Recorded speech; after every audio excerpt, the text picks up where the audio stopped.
Bonjour, je suis Sophie Chauvelon, je suis kinésithérapeute à Angers, en libéral.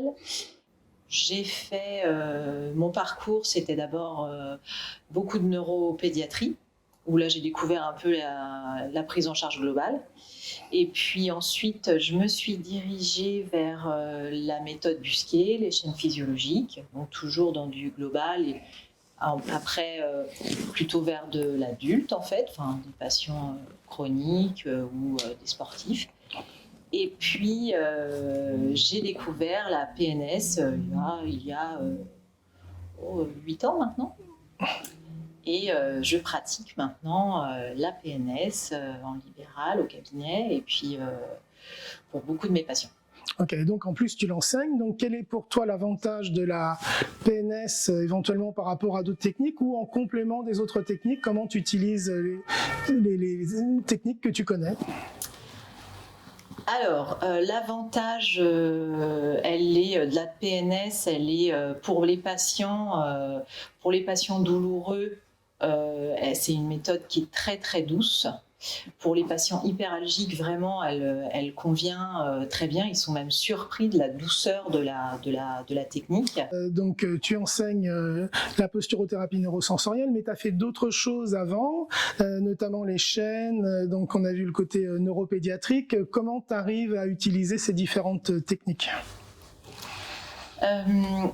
Alors, j'utilise beaucoup la PNS, la posturothérapie neurosensorielle, pour mes patients douloureux chroniques, les hyperalgiques,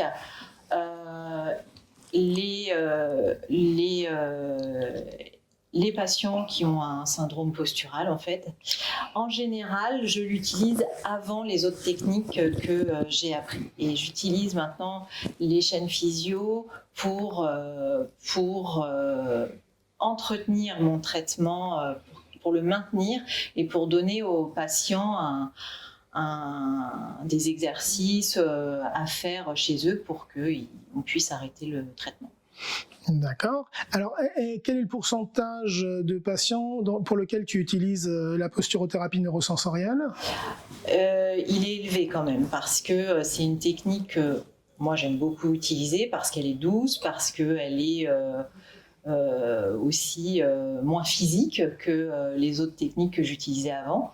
Et puis on va plus vite dans l'amélioration du patient.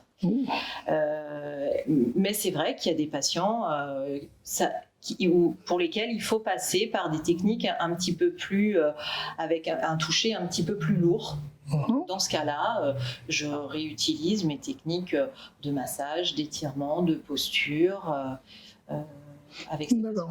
Donc on peut utiliser plusieurs techniques de manière complémentaire, et donc si j'ai bien compris, intérêt de commencer par les neurostimulations manuelles qui vont ouvrir les voies neurales, et à partir de là tu vas pouvoir étirer ou faire d'autres traitements de prise de conscience. C'est comme ça que je trouve que ça marche le mieux, et où en fait je fais le moins de séances en fait.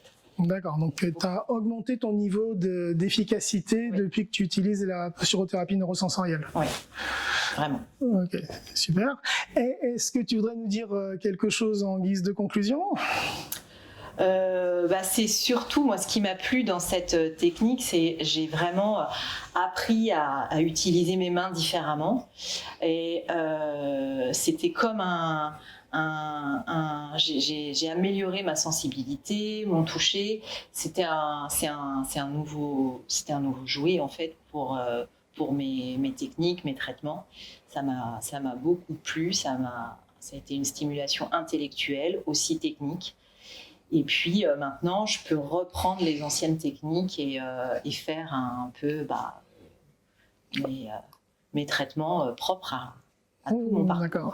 Les avantages pour le patient, c'est que souvent, ils n'ont jamais eu des traitements comme ça, des traitements neuro. Ils sont passés par de nombreux praticiens. Ils ont souvent eu des traitements musculaires, des traitements articulaires, fascia. Et en fait, ils sont à la fois surpris de la technique, mais c'est surtout que c'est différent et ça marche sur eux. Et en général, D'accord. Tu veux dire que c'est plus efficace, c'est plus rapide? c'est plus efficace, c'est plus rapide, oui. D'accord. Et là, les patients donc, sont contents de la technique? Ils sont ravis. Ok. Ils sont ravis.